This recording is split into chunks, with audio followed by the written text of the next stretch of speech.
What is that?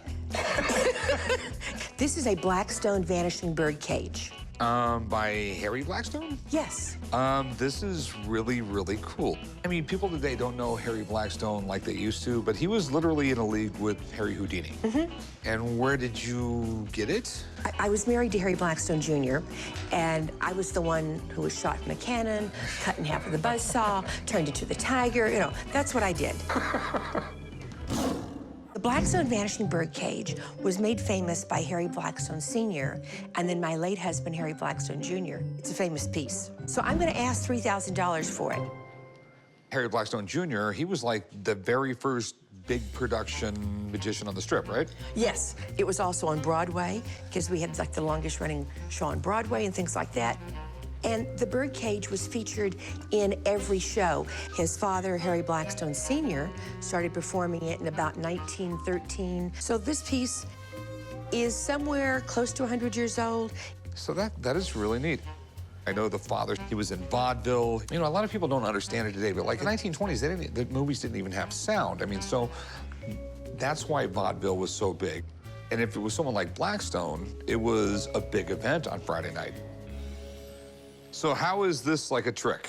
Well, he would come out holding it and invite anywhere from a half a dozen to 50 kids up on stage who would all put their hands on it.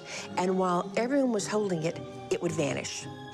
Okay. So can you make it work? No. It's really cool that you had father and son magicians that were just as famous as each other. So if we have one of their original tricks from someone who was part of their stage show, that's cool. I'm just trying to look and see how it works. I mean, it's put together weird, I can tell you that. So there's something going on here. You can tell by the wire and everything, it's really old. So one thing is, did that have feathers on it at one time? No, it never had feathers. Okay. And it was made by his great uncle, Harry Blackstone Sr.'s brother, Pete. Okay. I mean, it's really, really cool. And I'm sort of fascinated. I really want this one for the shop. And I want to know how it works. You're looking to sell it. Yes. And the whole thing is, how much do you want for it? Well, I'm going to say $3,000. Okay, and I don't know if it's worth $500 or $10,000. I do have a friend who is really big into collecting magic stuff. Oh, who is it? It's Murray the Magician. He's a good friend of mine. And I have known Murray since his hair was normal. All right, I'm gonna go give him a call. I'm gonna see if he can come on down. I know he'll fall in love with this. But he'll help me figure out what it's worth, okay? Fair enough. Hang out a few minutes, and I'll be right back.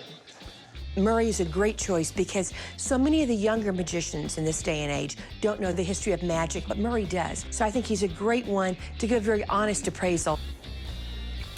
Good seeing you. You well? I'm fine. And yourself? No complaints. And I see something that looks absolutely amazing in front of you. Now this, believe it or not, is one of the holy grails of magic. This is from Harry Blackstone Sr. And Junior used it as well, yes. I'm sure. And as you know, in magic, the Blackstone is a huge magic name, not only by one man, by two, Senior and Junior. They used to open their shows with this small trick. I mean, nowadays we open tricks with massive things. We produce cars and trains and all that to open a big show. This is what they would open a massive theater with. He'd walk out, stand on stage, hold this in his hands, and literally in 1 second flat, the whole cage would actually vanish from his hands. And to this day, in the world of magic, it's probably one of the greatest magic tricks. The Blackstones were really influential in magic because they were the last of the tuxedo, tails, bow tie magicians. They were a huge magic family, not only one magician, but two. So Rick, on this item, what are your concerns with Okay, so how does it work? Rick, it's magic. He would hold it in his hands, and it would disappear. And the great thing is, if you do end up getting this, you will actually learn the secret. That's the bonus. But the greatest thing with this is, even when it was filmed on TV, they would break it down frame to frame and you could not catch the vanish. It happened in one frame. That's how great this vanish of the trick was. Okay. You won't show me how it works? Rick, it's so fragile. This is over 100 years old. So what's it worth? This cage, you know, like I said, it's one of the classic magic props. And you're getting it right from the estate. So the price for this one, in this economy, in this day and age, is between $3,500 and $4,500. Okay. Sir, thank you so much. Thanks, good luck Rick. with this, and good luck with your magic career. I'm looking forward to seeing you on the strip. If Rick makes a deal on this and actually does own this item, I think Rick will be able to move it pretty quickly. It's a cool piece of magic. So I'll give you $2,500. How about $2,750?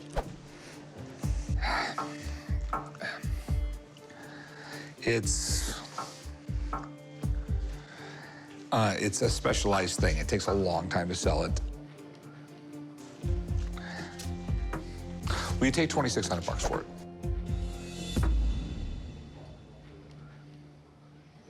I'll take, yes, $2,600. Okay, it's a deal. Okay, Thanks. This is really cool. I just can't make sure some of my employees don't screw up something fragile. This is such a cool historical item. I'm glad we got it for the shop. You never know, maybe I'll join Murray's Magic Show. Our hair doesn't exactly match, though.